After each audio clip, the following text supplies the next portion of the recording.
up? This is Jordan Gray from Half Lit and Dopeliven TV. Hey, this your boy Don Ritchie representing the Midwest 219 Stand Up. Hey, what's up, y'all? It's Lamar Tate. This is your girl, Monifa. Hey, what up? It's your man Dave Hollister from Blackstreet. You know what this is right here. This Trigger Trench in the building. Hey, what's up, y'all? This is your boy Jason Weaver.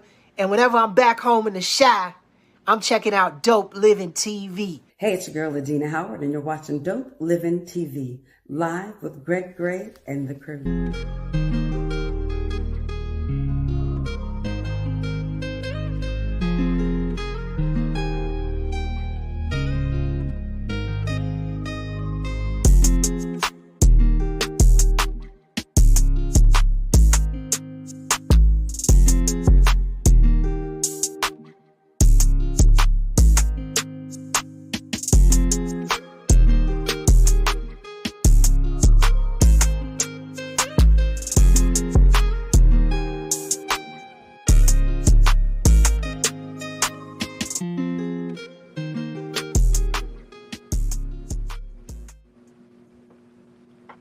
Hey, what's up? It's your guy, Greg Gray. This is Dopeliven TV Live. Let me start off by saying the views that are expressed on this Dopeliven TV Live are not necessarily the views of Dopeliven TV or its affiliates.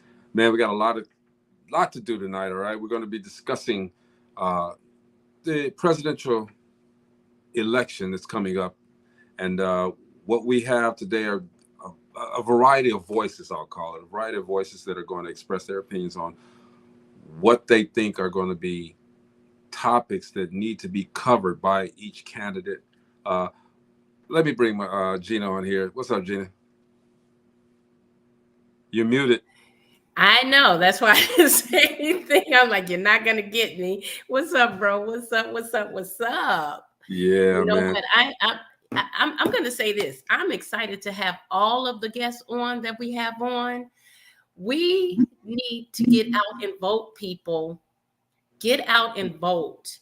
We have a right to vote, and everyone should be exercising their right to vote.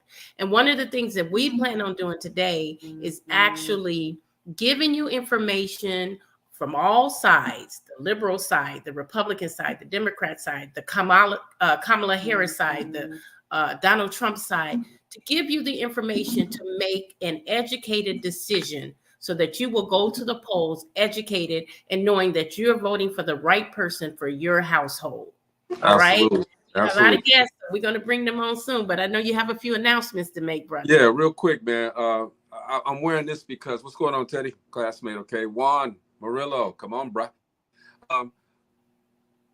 We got, it seems like we're doing this every day now, okay? I don't want to do it, want to continue to do it, but, it is what it is. We have to give our condolences to my man, Pete Rose, all right? Yes, he did a lot, and they stripped everything from him, but we can't take away the player that he was, all right? So condolences to Pete Rose. He died. This is what I'm wearing, the Cincinnati 4.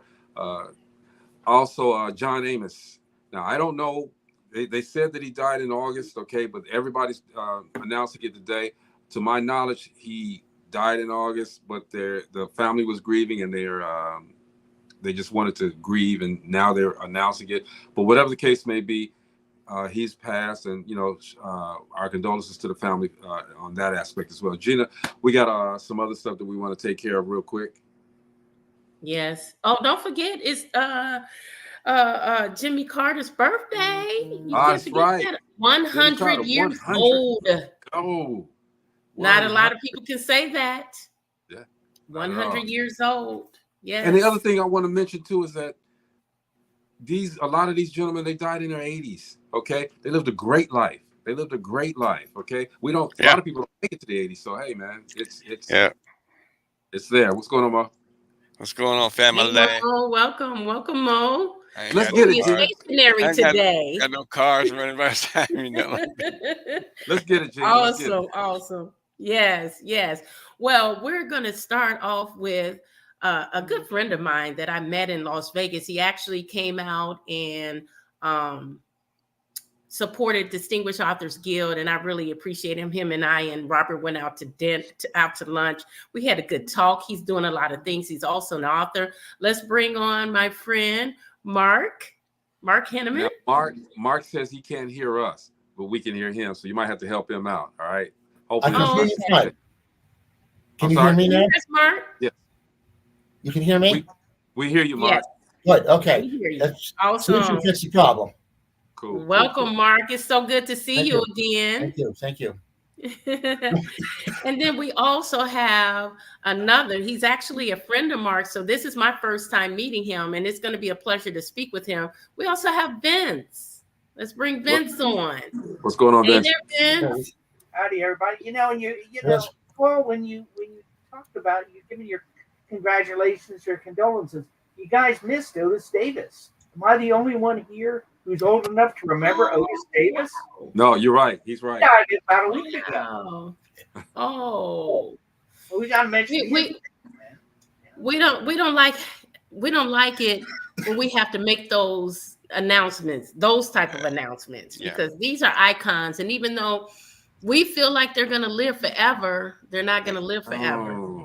But they live forever in our minds, in our thoughts, in our books, and all the things that they've done, because they've all done some great things. Well, Chris Christopherson died today. Yesterday. Yep. Absolutely. Yep. Go ahead, Gina. Let's get him in. Yep, we're going to bring on our next guest, very good friend of mine, and you guys will recognize her because she is not a stranger to Dopeliven TV. My very fine friend, Valerie Kim Davis, author, entrepreneur, activist, everything. She got a whole plethora of things up under her name. And grandmother. Grandmother? And brand new grandmother. Yeah, she's expecting her first grandchild. All right. How exciting is that? Yeah. And another person who is not a stranger to any of you guys, my good friend. She is so supportive. I love her to death. Danny Smith Mathis. Yeah. Hey, Danny. Hey there, y'all. What's going on? It is so wonderful to have you guys on. This is something that needs to be talked about. But before we even get started, I want to talk about a book that's out that was written by Mark, Vince, and Irma. Irma is Mark's wife. And this book is called The Trial of Hanoi Jane. I know a little bit about the backstory of Jane Fonda and this whole big thing that happened with her. This was back, I think, sometime in the 70s when, she was really an activist for Vietnam. But I'm not going to spoil that. I want you, Vince, you and Mark, to talk about this book a little bit and to tell us a little bit about it. Mark, you want to start off? I'll start if you want, sure. Okay. In the summer of 1972, the government of North Vietnam invited Jane Fonda to go visit their country. She accepted. She went over there in July of 72. She made a series of speeches, which were broadcast on Radio Hanoi, and they were directed to our fighting men and women in Vietnam. Just before she left, she went to visit a North Vietnamese anti-aircraft gun, sat at the gun where the gunner would sit, had several pictures taken of her, and came back to New York. The U.S. government and President Nixon and the Attorney General debated quite a bit about whether they should arrest her for treason when she came back. They finally decided not to. What the book does is answer the question, we hope, what if they did arrest her and put her on trial? Interesting. Jane Fonda was a high-profile person at the time. Yes, very much so. And this was a really big issue. And actually, they wanted to charge her with treason. Yeah, but they thought about it. Yeah. Finally decided not to. So, Vince and I did, and Irma, we all decided, well, what if they did? What would have happened? What would the trial be like? I wrote the beginning of it. Irma wrote the prologue. I wrote the beginning of it. Vince wrote the trial, and I wrote it. This is fiction. Partly. The beginning of it is truth. her trip to North Vietnam, that's all true. Until she Okay. gets back and gets arrested, then it becomes fiction. Okay. Where can we find the book, Vince? It's not published yet. I wish. Oh, you guys are still working on it. For a publisher, we're exploring different options in that regard. Hopefully, we can get it out soon. It's been written for a while, so I'd like to get it out soon. Okay. Awesome. Well, let us know when that book is published, and then we'll let everyone know where they can purchase it. Definitely will. Great job, you guys. Great Yes, job. Thank you. Thank you. Well, I want to turn to Valerie. Valerie, you have you're a poet, you're an author, you're a mother, you're a soon-to-be grandmother. Like I said, you have all these titles next to your name, but there's a poem that you want to share with everyone. So I'm going to give you the stage so that you go ahead and give your poem. Okay, it's my pleasure. So, the poem is "It Couldn't Be Done." I hope you all can still hear me. We do. Because I'm reading from out of my phone. You know, today we don't print out papers, we just read from our phones. So that's what I'm doing here. Sure. And it goes like this. Somebody said that it couldn't be done, but with her chucks and 20 pearls, she replied that maybe it couldn't, but she wouldn't say so till she stood up and bucked up and tried. Despite bitter, twisted lies, she fought back. With a demure smirk, wink, and a grin, her face signaled no worries as Vice President. I did it.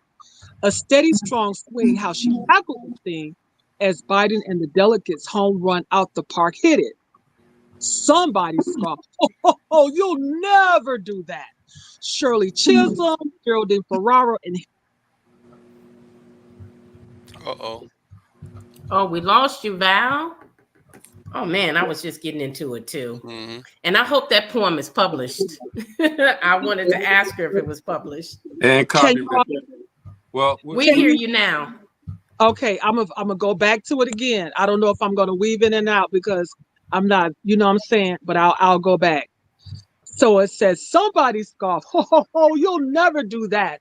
Shirley Chisholm, Geraldine Ferrara, and Hillary Clinton did not do it. As she unclenched her teeth, truth to power, she did speak. This election, that convicted felon will not see. And for certain, the goofy Trumpster knew he absolutely blew it. Kamala took some hits to the chin, but to the Trumpster chagrin, without doubt or delay, the DNC 2024 Chicago did it. Blue suited to tackle another black job posed as an impossible thing. Casting roll call, delegates votes for her and Governor Tim Walz to do it. Do something. Help folks get a voting plan. The ballot or democracy's burial is literally in our hands. Selah. There are millions to debate, but it cannot be done. MAGA elephants with their gone with the wind memories will profit like failure. Insurrectors who promote profit. Yeah, when she goes black, we lose her. Okay, so you know, yeah. Valerie, why don't you do a video and just make it and post it, and we'll share it because you keep blacking out, and we got to get this going. Yeah, we keep losing you. Okay. Yep. All right, everybody say what's up. Hey, little brother. Hey. Hey, Gene, I need you to do me a favor too. Mm-hmm. There's never mind, we got him. That's okay. Everybody say what's up to my man Juan. Hi. What's up, everybody? Hey there. How you doing? So we're going to get this discussion started because everybody is interested in hearing all points of view. I would like to start with our liberal here, which is Danny Mathis. Hold on. Oh, I'm sorry. Hold on. I'm moving too fast. You're not moving too fast, but we want to get it started, okay? Before we get started, okay, want to know that, let everybody know just little ground rules, okay? We're just having a discussion. Look, everybody has their opinions. I'm not mad at nobody, all right? And we're going to respect that. I'm going to learn a lot, so let's respect one another. We may cross over each other. I may cut some people off, all right? But let's have a great discussion, all right? Go ahead, Jim. Danny, I would like for you to tell everyone your stance on the upcoming election. And you got to take yourself off of mute. Yeah, no problem. Okay, so I am a former Republican from back in the 70s. Former? Actually a third generation Republican. And so I came up during a time where Black Republicans were progressive and not necessarily conservative. Um, my father was a progressive Republican, and he actually started the Republican Progressive Association in New Jersey. And so I came up I came up through that legacy. But then in the 80s, now y'all have to understand, I'm a baby boomer, so I'm an OG of the group, probably, maybe. Not at all. Oh, not at all. Not Okay, even close. one of the OGs, I guess. I don't know. There you go. That's more One like of it. the Yeah. OGs. But I then changed to independent. I have never been a Democrat. I've never been a voting Democrat. So I am an independent, but I will be voting for Vice President Kamala Harris because I do not believe in any of the tenets of Project 2025. I just flat out do not. Okay. And I am not into what all that is about, with particularly getting rid of a lot of the agencies that are doing really good things, including the National Institute of Health and the National Endowment of the Arts, Department of Education. Things are only as good as those that run it are. And like my soror, Jasmine Crockett, said, you can get rid of the bad leadership, right? So I believe that that is something that will be done under Vice President Harris's organization. But I also know that one of the things that's a problem, going to be a problem for this particular administration when they win the election, is that that Supreme Court justice, that Supreme Court is going to be an issue. You can swing the Senate, you can swing the House, but that Supreme Court is going to be an issue. So I'm also very realistic to know that just because we have the first Black female South Asian president of the United States, that's not going to just make things that are horrendous and would be even more horrendous under a second Trump administration. Okay, Danny, I don't mean to cut you off. Okay, I'm done. Thank you. We want to keep it going around. Okay, so does anybody have anything that they want to say concerning what she just said? Go ahead, Mo. Hold on, Mo. We got Juan going. We got Juan. Go ahead, Juan. The only thing that I have an issue with was you mentioned the Project 2025. Donald Trump has already came out and said that he has nothing to do with Project 2025. He's already said that's not mine. Even though if he might know the people that wrote it, I think it's the Heritage Foundation. If I'm right, I'm not. I might be. That's wrong correct. in the wording. That's correct. Yep. Yeah, but he has said that he has nothing to do with the Project 2025. He has his own plan, which is the Trump Plan 2025. He put his own plan out there. So, like, what you say, like you're Democrat. Oh no, I'm sorry, you're an independent, but you're going to vote for Kamala. I mean, that everybody has the right to their own opinion. The only issue I had was what you saying that because of that project, everybody has the right to their own opinion. I myself, I don't know if I want to introduce myself here, Greg, while I'm at it. Go ahead. Or okay. So first of all, his name is written over 400 times in that particular document. He knows exactly what that is, and for him to gaslight, say that it's something else, that's all that is. So I mean, I could write my uncle's name in something so many times, and doesn't mean that he's a part of it. Anybody could write anybody's name on it. Is what I'm putting. Let's hear. Wait a minute. I want other panel members to chime in because I know everyone has an opinion on this. Let's move to Chris. Well, hold on, real quick, because Juan has to introduce himself as well. Oh, I'm sorry. Go ahead, Juan. So my name is Juan Murillo. I'm originally from East Chicago, Indiana. I'm 41 years old. Never really been into politics until I've grown older. I got more involved once I started having children. I started getting more involved. I am a Trump supporter based on what I've seen. You know, a lot of the things that the media says, the media is a big influence on what goes on in our minds.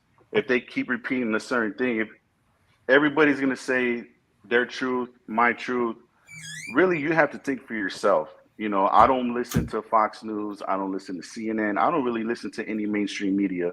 I'm the type of person that I grew up in an era where in my age group really didn't get into politics, like I said, until we got older. I voted for Obama in '08 because I was neither nor a Democrat or a Republican growing up. You know, my mom and my grandparents used to say, well, we're Democrats. And when I asked them, well, why? You know, their response is because we've always have been. And to me, that just wasn't good enough. So I went and did my own research. Okay. Now, I'm not going to say I'm a hardcore Republican. I'm a Trump supporter. So, okay. Go ahead, Jane. If I just Chris, I would like for you to chime in on that because I know you have some opinions about the Project 25 and 2025 and some of the other things that was mentioned. Can't hear you. We don't hear you. No. No, I'll go my phone, ahead my while phone. you get your audio together. Let's move on over to Val. I would like for you to comment on there. Well, I think that all of this is not just so black and white as we may think it is. And I understand that there are a lot of young people and people of color who feel like Kamala does not support their interests. And they have the rights, because we are still in a democracy, to have their viewpoints heard and to see why. I myself feel like we're at a crossroads. So I cannot in good conscience vote for Trump because of his character. I think that it's not just about what you say you're going to do for me, but just how you live your life and your character. And for years, even when he was in real estate with his dad, there had been lawsuits against his father and him back in the day where they showed that there was discrimination against people of color, even in the housing situation. When he was running, had that been Obama who had said the things that he was caught saying that were very sexist and very disrespectful about grabbing women genitalia area, he would have never even went forth even further in the election. He would have been thrown out the race. I look at all these things prior to where he's at now. And I do think that since he has been in office as vice president, though he may not necessarily have these particular ideas, I don't know the man like that. I know that he says some things that are very insightful unto riot. And people who are ignorant sometimes take those things as a pass, and now we can be out and free and things get inflamed. We're gonna give some of the other panelists a chance to respond to some of what you have said, what Danny has said, and what Juan has said. I want to turn it over to Vince. And Vince, I want you to comment because Vince is also an attorney. So I want you to comment on some of the issues that are out there. Well, the problem that I have, a lot of the discussions that people are having, like talking about Project 25, I've never read it. I don't know what people are throwing it out there like, they know what they're talking about. I think, well, instead of saying Project 25 is all bad, I don't know what you want to say. Maybe all bad and maybe all good. Most likely, there are things I agree with and things that I disagree with. Hold on. You're like real, it's real like choppy. We can barely hear you. Your audio is you're having problems with your audio as well. All right, is this better if I get closer? Mm-hmm. It's just going in and out. Am I still That's a going little in? bit better. Go ahead. Okay, let me try to move closer to the speaker here. The problem with that, as I said, that I have with talking about Project 2025. It's not working. Now, go ahead. Maybe you need to log off and come back in because the audio isn't coming through quick. But while you're doing that, I'm gonna turn it over to Mark. I want Mark to comment. And let's try to keep these comments a little short because we got to make sure that we get through all of this and we got other topics we're going to discuss. Okay, go ahead, Mark. Okay. Now, I've been a Republican since 1960. Long time. I was the Republican candidate for Congress in the 2nd District of Washington State in 2016. Unfortunately, I didn't win. And I intend to vote for Donald Trump this time. And I remember when he was president before. I remember when you could get a mortgage for under 3%. I remember when inflation was under 3%. I remember. Okay, I remember. Everybody hear me? Yeah. No, I can hear him. You're doubling up though, but go ahead. Okay. I remember when we didn't have millions of illegals coming across the border. And I remember when our streets, and I'm not going to say the streets are unsafe because some places they are, some places they're not. But I remember when our streets weren't full of people celebrating terrorists, wearing keffiyehs and celebrating terrorists. I remember all that. And I'll vote for Trump again. Okay. Mo, did you have something you want to say? Yeah, I had something. Actually, I had some after Diane had made the comment. For the most part, most African Americans are conservative. We just don't subscribe to the Republican Party. And the reason why is because of the radical stuff that people like Trump have incited. And we don't feel like we belong anywhere near that party. I don't think, just like Trump's life has always been handed to him, you know, the stuff that he's gotten from somebody else. Just like the economy, he inherited that. And then he turned around and ruined it at the end because he wouldn't do what he was told to do. He was not going to do what he was told to do as far as COVID was concerned. You know, it could have been a lot better if he did. He probably would have got reelected. But I've never voted that way. I call myself an independent as well. I vote for the person that is capable of doing a job, not, you know, people that I feel like all fuzzy and one on the inside just going to give me a stimulus check. You know, I've done my stuff with my book, you know, and it is what it is. I mean, that's my comment. So, Chris, let me let you say what you got to say. Then I got a question I want to ask everybody, and we'll quickly go around the room. Yeah. So first, B. Christopher Lane from Las Vegas. Well, lives in Las Vegas from Gary, Indiana. I'm still on the fence on who I'm voting for right now.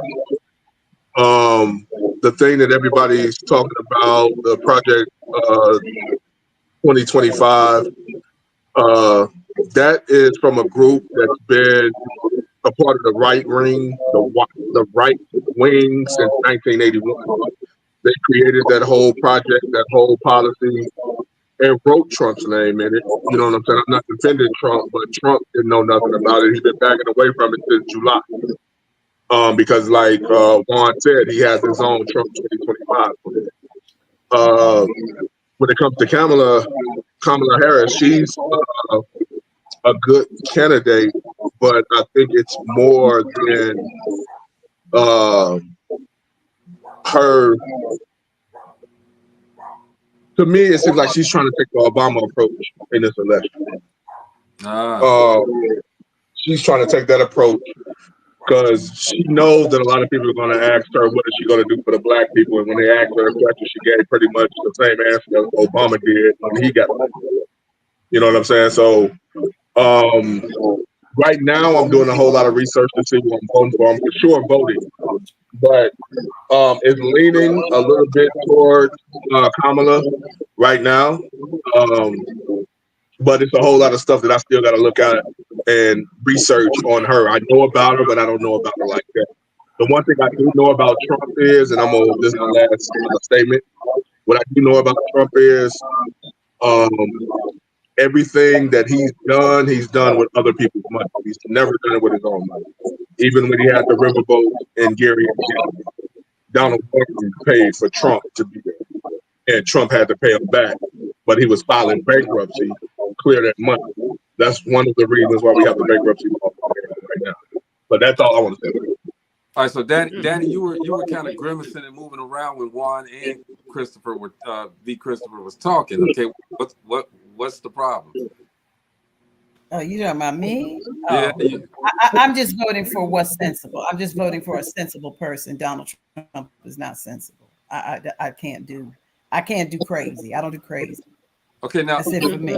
let me say this too, okay? And I generally don't give my opinion about this stuff, okay? But Donald Trump, before he got president the last time, all right, Donald Trump was immediately put on defensive, all right? Immediately put on defensive. So, I mean, human nature is when you're being attacked, you got to defend, okay? Yes, he was in place to run the country, okay? But they kept coming at him, all right? So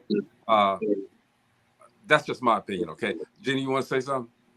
Yeah, I just want to. I'm one of the questions I wonder is, I know that when Biden was running for the second presidency, a lot of people felt he was too old. He was senile. He wasn't remembering things, because of his age. He's up there in age, and that's one of the reasons he stepped back.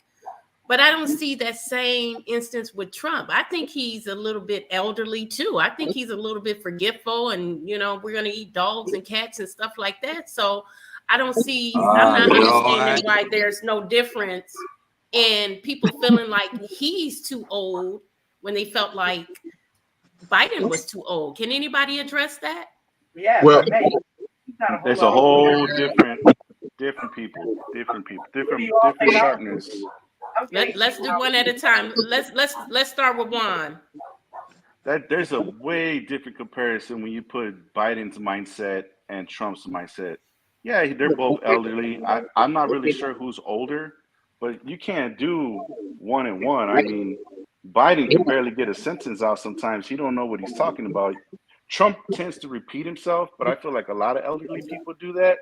But the man is still sharp. When he was president, there was no new wars. Nobody wanted to test him. We were, some people may say we were the laughingstock of the country, but guess what? Nobody ever tested him. That's one thing. Our country was safe under Trump. Right now, this whole election and with Kamala, the one thing I want to say before we all start getting into it, when people ask Kamala, what are they going to do? What is she going to do to bring inflation down? Why does she always tell a story? She never answers the question. When they ask Trump the question, he usually says it starts with energy. We need to either drill, we need to do this and do that. But Kamala always starts with a story about her family, which, hey, that's fine. But at the same time, that's not what people asked you. You know what I mean? She can never give a straight answer about what she's going to do to bring it down. So Anybody want to rebut that?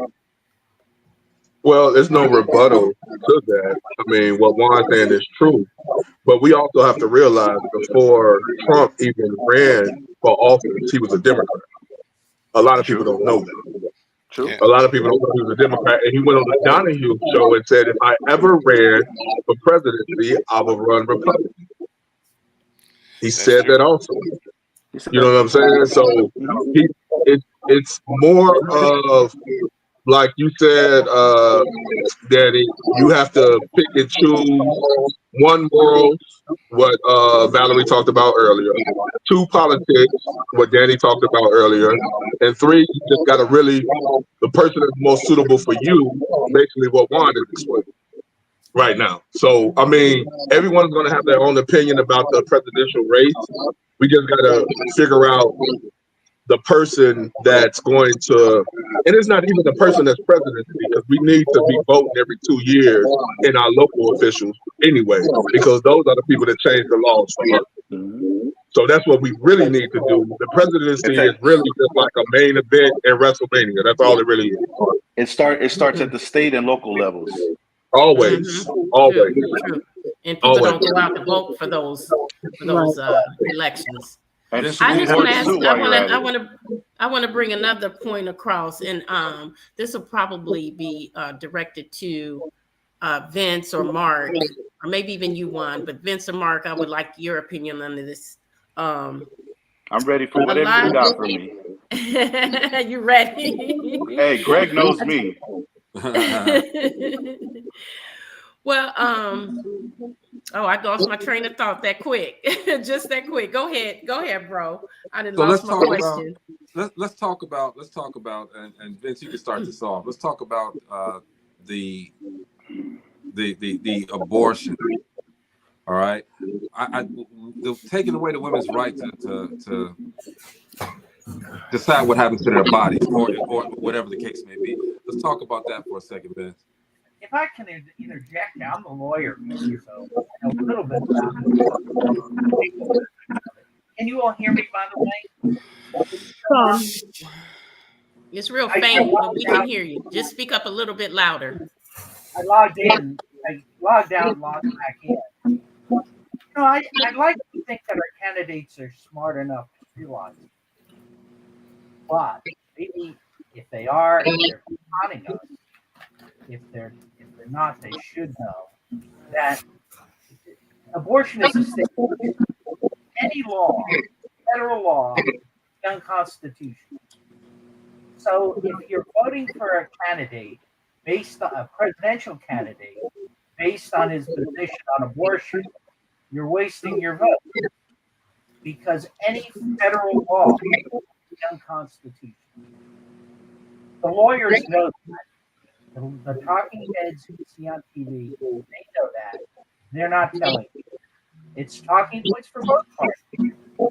The issue is decided, the Supreme Court has said, the issue is decided on the state level. And that's where your vote should be directed. That's the issue.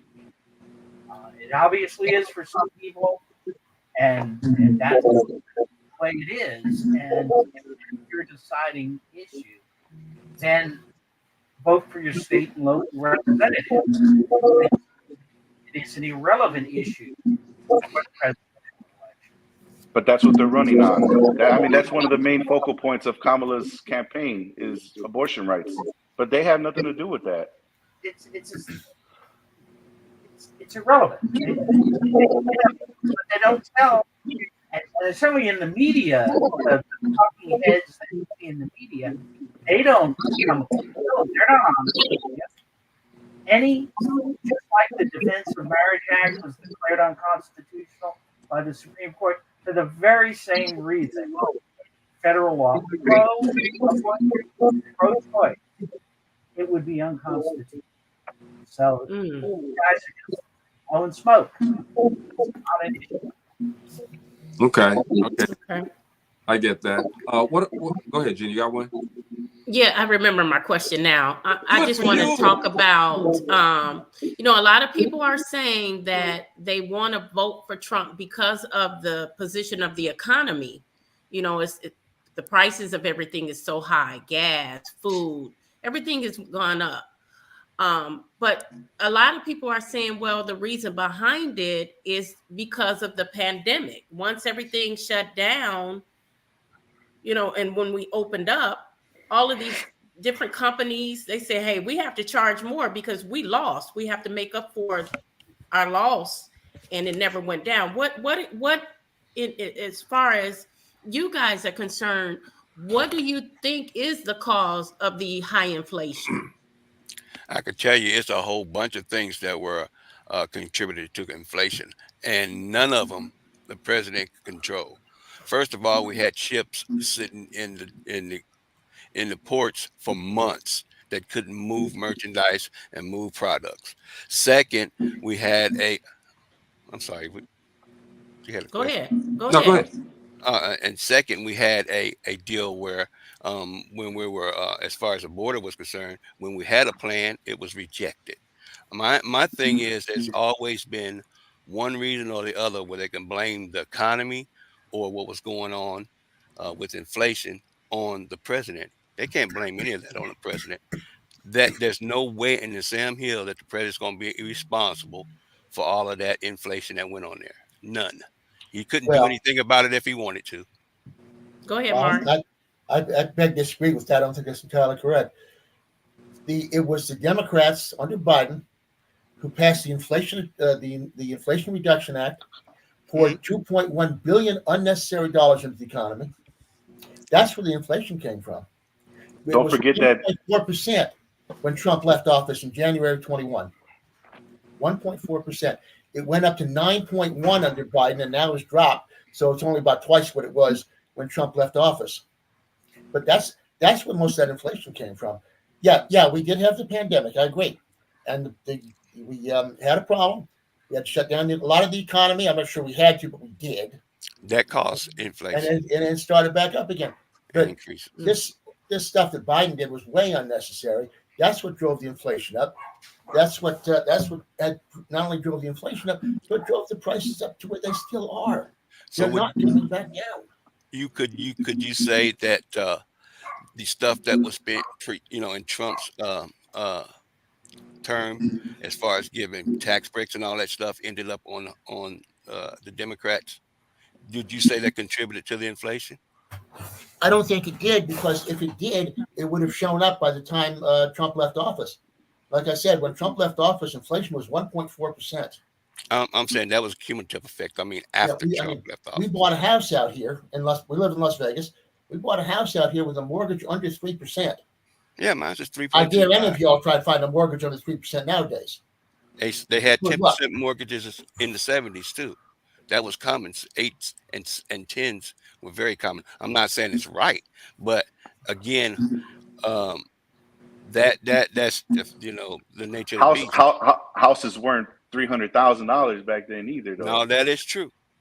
But if you adjust for incomes and inflation, I don't know. We pay $375 for ours.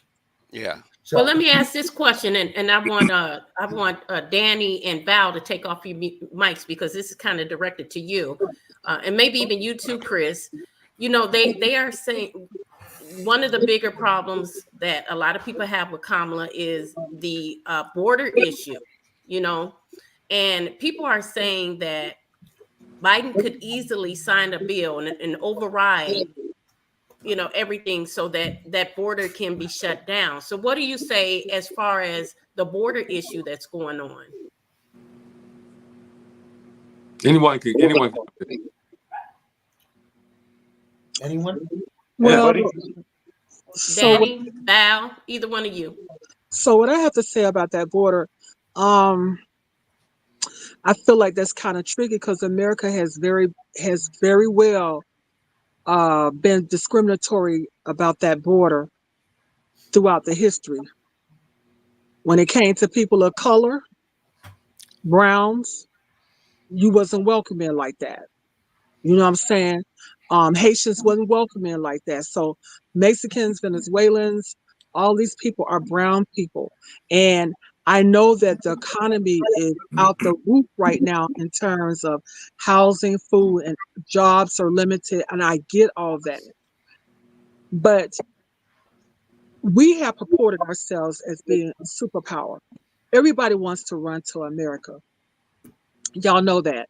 And everybody did run to America. Trump just, while he was in office, had his in-laws sworn in as American citizens. So that shows you, even as of late as his era, with his own in-laws, his wife's family, they just became American citizens less than 5 years ago or whatever. So I'm saying that we need to use some wisdom about this border and how we're going to do it, because we still have that Statue of Liberty with her arm up in the torch talking about, bring me your tired, your poor, your huddled masses yearning to be free. And so it's like a lot of people of different ethnicities, cultures have come, and now we're saying, we don't want you like that. Who do you not want? Okay, why do you not want them? We don't want you. We don't want you because the economy is going out the roof and we're trying to struggle to take care of our people. I get that part. But I think that it's a lot of stuff masked in that, and always has been, when it comes to people of color. And I'm just going to be honest with what I got to say about it. Can I answer that? Okay. Since can I say something about the border? Go ahead, Since Juan. I'm Mexican, and I could be the first one to tell you that you need to be careful who we let through that border. There are a lot of people that are military aged men. They are not all women and children. There are not just people from Mexico. There are people from all over the world. And suspected known terrorists have come through that border. We have to be really careful about letting in whoever we want. Because would you let anybody come into your home? I know May I I wouldn't. answer? May I answer? So May I speak back to Juan? Do I have the floor? Go ahead, Val. And then We've we're gonna turn it always, over to Danny. We got Juan, 15. we've always had to be careful. We've had Cubans that came in that were part of the Mariel boat lift that were terrorists or whatever in Cuba. That's nothing new under the sun about always need to try to vet who's coming in. I understand that. You know what I'm saying? That is not new news. I'm saying, how are you going to choose who you let in? If well, you're letting other people in with no restraint, but certain people you don't let in because this is the fear factor again. They're rapists, they're killers, they're they terrorists. are. They are. Everybody that's let in is not no rapist, killer, and terrorist. No, they're not. Are they eating dogs? Danny, I They want are. you to You need wait. just because you don't see it on TV on the news. There are. They're not going to I report didn't that. say There are that some there were things. not people but That's not what that's he any said. I said everybody that comes in when Trump was doing this, they're rapists. They're this, they're that. They eat cats, they eat dogs, they eat geese that's running around. All that kind of stuff. When you do all of that kind of stuff, you put a fear factor, and there's a level of, I feel, ignorance, not to offend anybody, but when you do that, there's a level of ignorance, and then that causes people to have a disdain for Mexicans, for Haitians, for Cubans, for this one, that. And I'm saying to you, most of these people are black and brown people that we're talking about, period. How is it black Danny, people though that's coming through the let's move to border? Danny. Danny, I have a specific question. Well, they asked the How do question. you Did you hear feel? that question? I didn't hear the question. He said, "Why?" It's not just brown and black people. I mean, you got people from Pakistan. You got from known terrorist They're countries brown that are coming people. in through that southern border. Pakistan people are brown people. So what y'all failing to realize is this: the U.S. makes so much money off of immigrant taxes, they're never going to stop that. You can talk about whoever you want coming in from the borders. The U.S. makes so much money. 7% of the U.S. money comes from immigrants. We talking about $3.3 trillion coming from immigrants. Yeah, but what nobody's talking about is that we got about 60 million. Exactly. 60 million people coming in, right? They're jumping onto the welfare system, and that's putting a dent on our system. That makes us have to pay everything. The working class, Yeah, whether but we're on the middle flip side class. of that, on the flip side of that, if we let's take 2022 an example. Immigrants paid almost $580 billion in taxes in 2022 alone. But You what know what I'm about the saying? ones that aren't working that are just collecting No, welfare, though? but that's the thing. You're gonna have your good and the bad, because even if we talk about people that live in America that work and don't work, we still have the same problem. You see what I'm saying? But now we got people that. I'd like to just. No, I get what you're saying. But it's always gonna be up and a down. It's always gonna be a good and a bad. It's always gonna be, Okay, because we that's only how have the a world few more operates. minutes left, you guys. Gina, So we want to. Let's get to what you were going to ask. Yeah, Danny. I wanted to ask Danny, how do you feel that voting in Kamala Harris would change? What would change for us as Americans? I don't know. Danny. I don't know. She said she doesn't know. I don't know what's going to change. I don't think it's a president that, first of all, we have to really understand how this system works. And remember, it's not the president. Trump, Biden, president's hands are tied. It is the House of Representatives. It is the Senate. It is the Supreme Court that runs this joint. That's it. Period. End of story. And so he is, whoever is a figurehead. And depending on what side they're on, will just be a figure of whatever is really heading the country. So basically, Danny, what you're saying, Danny, is this: whoever controls the House at that time, with that president being in office, if it's the Democrat or if it's the Republican, that's where everything is going to swing towards. That's all that's going to happen. That's what's going to happen. All right, check this out. So is it a wasted vote then? That's how it works. That's it. I mean, that's just facts. That's not whether you're a Republican narrative, or that's not a Democratic narrative, that's not a Bobby Kennedy narrative, that's not a Trump narrative, that's not a Kamala narrative. That is truth. And let's answer that question. Is it a wasted vote? So this is it. It is a wasted vote. Honestly. And that was my next question too, bro. It is a wasted vote because a lot of people think like when Trump lost against Biden, Trump was the popular candidate between the two, but Biden won the electoral, the college work. He won that vote, but they don't understand that the popular vote really means nothing at all. That's why Hillary lost. Exactly, it means nothing at all. It doesn't mean anything. So wherever, that's why you got electoral college and all of those people. I mean, you got more electoral votes up in like Idaho than you do in some major cities. Cities. But all of that is gerrymander. All of that is calculated. It's only to whose benefit, because look at California. They have what, 50 electoral votes? If we went back to the popular vote, whoever California, Texas, and New York voted for, they would be president all the time. That's why their electoral system is like that, so that everybody has a fair share. Their voice is heard. Unless you have citizens who have sense and vote for candidates as opposed to non. Well, this is going to be my last question, and this is. Oh, I'm sorry, I didn't hear you talking. By the popular vote, then Republicans would campaign in New York and California and have more popular vote. They don't bother campaigning in those states because they have no chance of winning those electoral votes. But if it was just a matter of popular election, they would campaign. They would get more popular votes, and they may very well win. Now, what's coming up is the vice presidential debate. I'm quite sure everybody's interested to see this.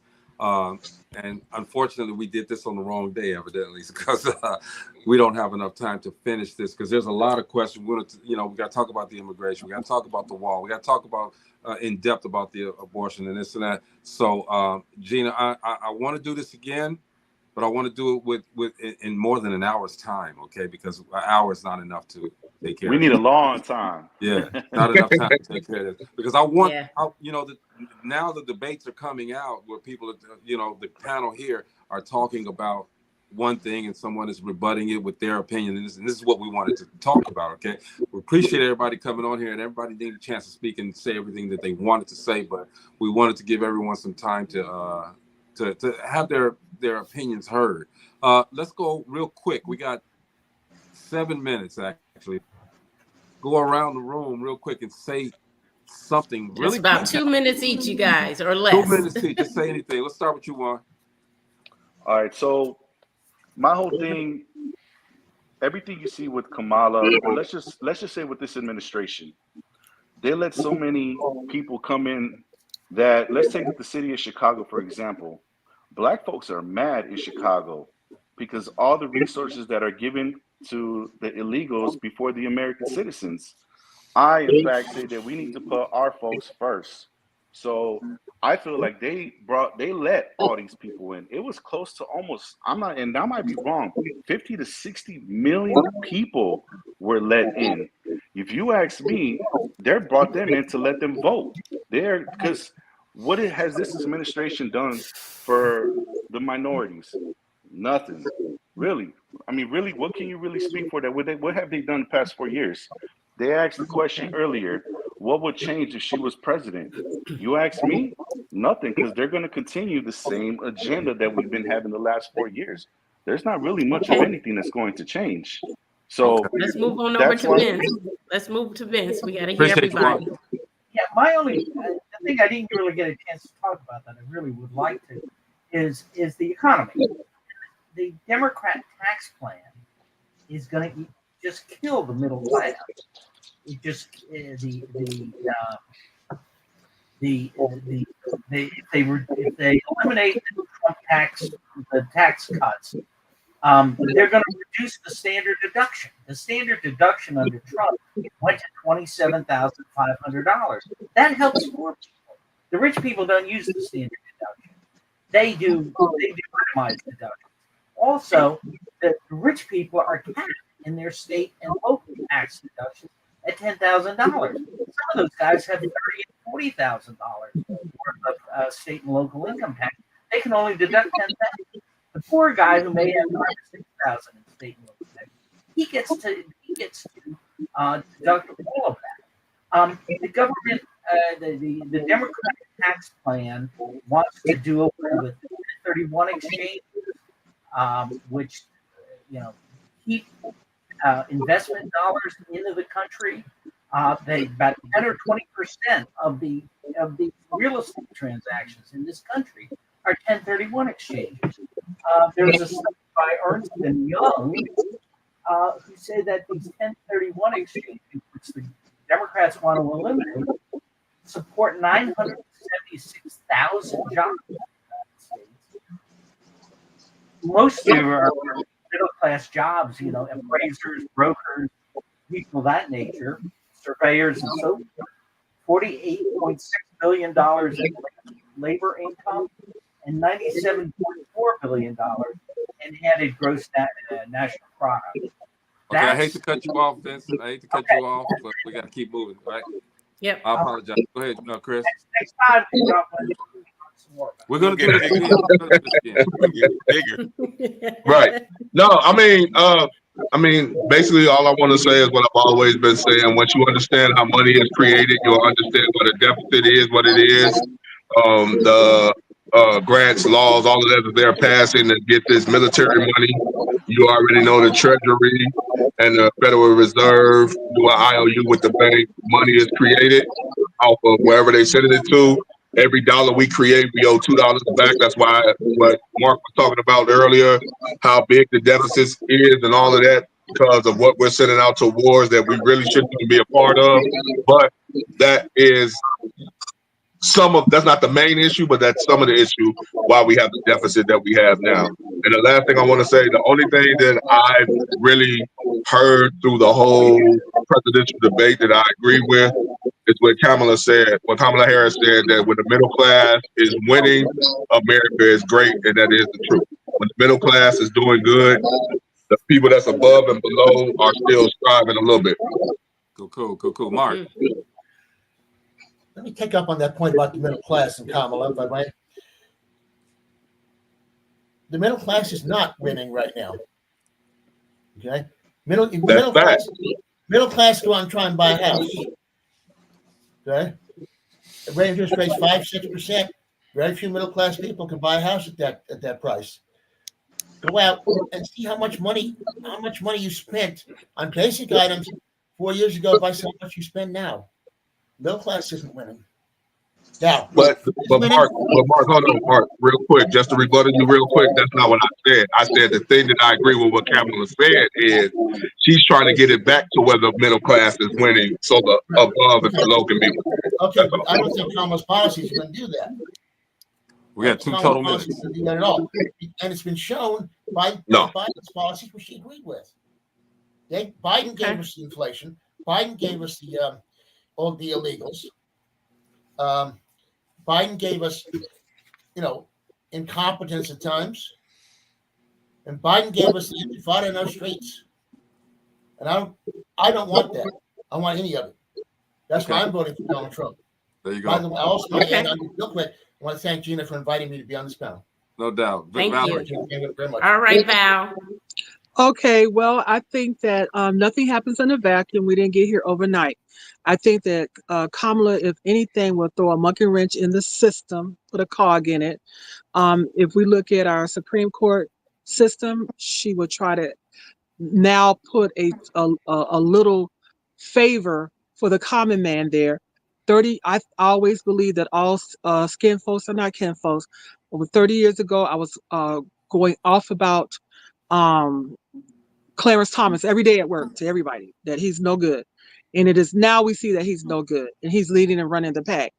If you have people who take a system that they're not supposed to get the gratuities. I'm law enforcement, retired. I believe in rules. $2.7 million he has took for himself.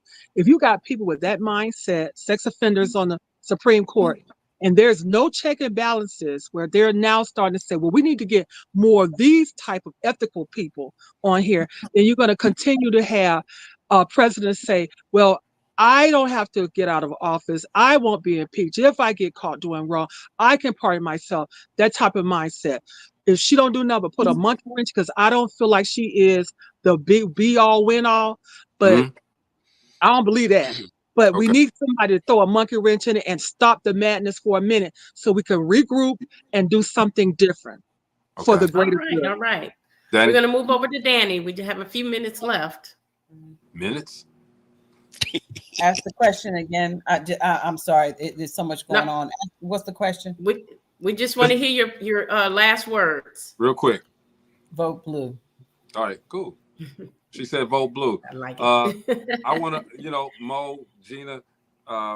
Give me a few seconds. Just a few seconds. Mo, we don't have the time. You got 15, 20 damn seconds, man. Go. Look, I'm going to tell you like this. First of all, go ahead, dude. All right. As far as the immigrant situation, Trump created that. Not Trump created it. I'm sorry. The governor of Texas created that. He busted all those people out to those states and kept sending them to so-called, states that wanted immigrants there. He busted all those people to those states, and he kept doing it over and over again. You can't blame Biden for that if he's busting them out to the states. Cool. Jenny, you want to say something? I just want to say, get out and vote. Vote. Yeah. Here, we gave you information from all aspects, all points of views. Take that information. Vote for who is best in your household.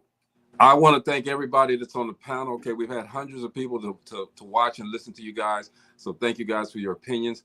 It counts. It matters. All right. We're going to do this again. So I would love for all of you guys to come back. Seriously. And I'm going to stretch the time out. I can do what I want. Okay. I'm going to stretch the time out, and we're going to have much more time to talk about it, because I really, really think we were just starting to get into it. And before we knew it, it's time to go. However the song go. Anyway, the debate is on. I hope everybody watches. Shut up, Chris. I hope everybody watches the debate.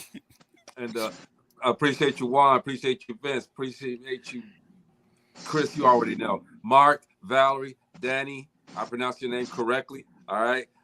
Make sure you guys. I want everybody to go and watch this debate, okay? Because let's just see what I'm going. We didn't even talk about the vice presidential candidates and their opinions and this and that, but we'll do it, okay, the next time. Because we don't know nothing about them. That's why.